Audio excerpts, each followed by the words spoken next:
எல்லாம் செயல்படும் எண்ணானை அம்பலத்தே எல்லாம் வல்லாந்தனை ஏற்று அற்பெரும் ஜோதி அற்பெரும் ஜோதி தனிப்பெரும் கருணை அற்பெரும் ஜோதி. எல்லா சித்த வைத்திய நண்பர்களுக்கும் ரசவாத ஆய்வாளர்களுக்கும் பணியான வணக்கங்களை தெரிவித்துக் கொள்கிறேன். இப்போ நாம் இந்த பதிவில் பார்க்க போனதுங்க, முன்னால பதிவில் கருவங்க ஜெயநீரை வச்சு எப்படி பாதரசத்தை இறுகி மெட்டலாக முடியுங்கிறத நம்ம பார்த்தோம். இந்த பதிவில் என்னென்னாங்க, இந்த கருவங்க ஜெயநீரை வச்சு துருசு சுண்ணங்கிறது நிறையா பேர் தேடிட்டு இருக்கிறாங்க.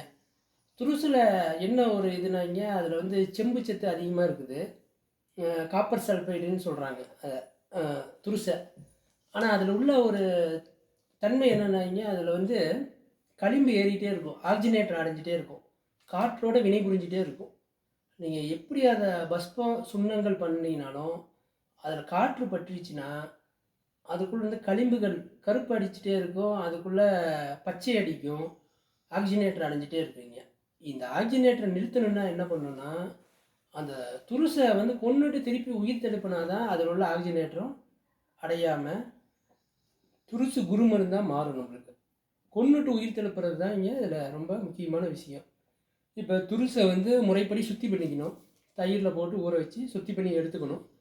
துருசி எடுத்து ஊற வச்சதில் நம்ம முன்னால் பதிவில் நம்ம காமிச்ச அமுரி விட்டு நல்லா மெய்ப்பொருளிலேருந்து பிரித்து எடுத்து அமுரியை விட்டு நன்றாக துருசை அரைத்து வெள்ளை தட்டி காய வச்சு புடம் போட்டு எடுத்தோம்னா துருசு கருப்பாயிரும், இந்த கார்பனாக மாறிடும்.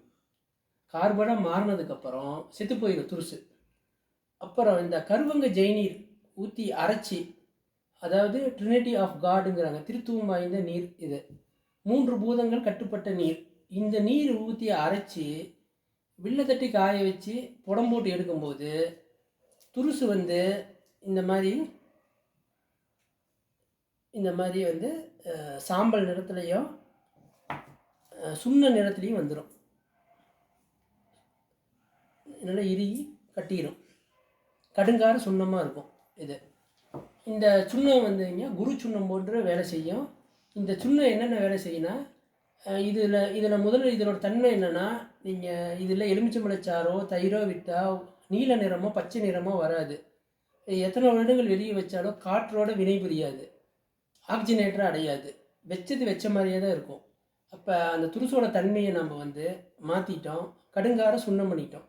இந்த சுண்ணத்தை நவாச்சாரம் கலந்து மெய்ப்பொருள்லேருந்து எடுத்து நவாச்சாரம் கலந்து நீராக பண்ணிட்டோம்னா நாம் கெந்தகத்தை கட்டலாம், பாதரசத்தை கட்டலாம், மற்ற பாசனங்களை கட்டலாம்.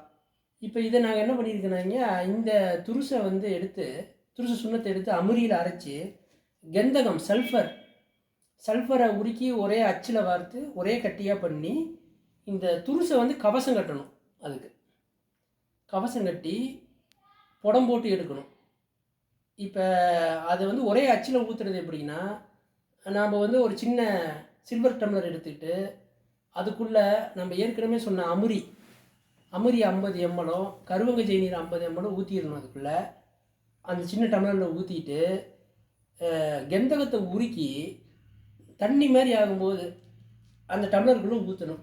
ஊற்றும்போது இந்த அமுரியும் இந்த கருவங்க ஜெயநீர் வேதிவினை புரிஞ்சு அப்படியே ஒரு கட்டி மாதிரி அந்த டம்ளர் ஷேப்பில் உங்களுக்கு கெந்தக கட்டி கிடைக்கும், சிவந்த நிறத்தில் கிடைக்கும்.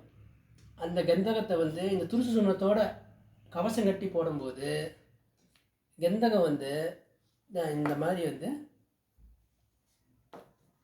இறுகி கட்டிக்கும், நெருப்பு கோடாமல் கட்டுப்படும். இதை வச்சு கெந்தக சுண்ணத்துக்கு நம்ம கொண்டு போகலாம். கெந்தக சுண்ணம் துருசு சுண்ணம்னா பல நோய்கள் நம்ம தீர்க்க பயன்படும். வாய்ப்புள்ள வைத்தியர்களும் ரசவாதிகளும் செய்து பயன்படுத்தி கொள்ளுங்கள். நன்றி, வணக்கம்.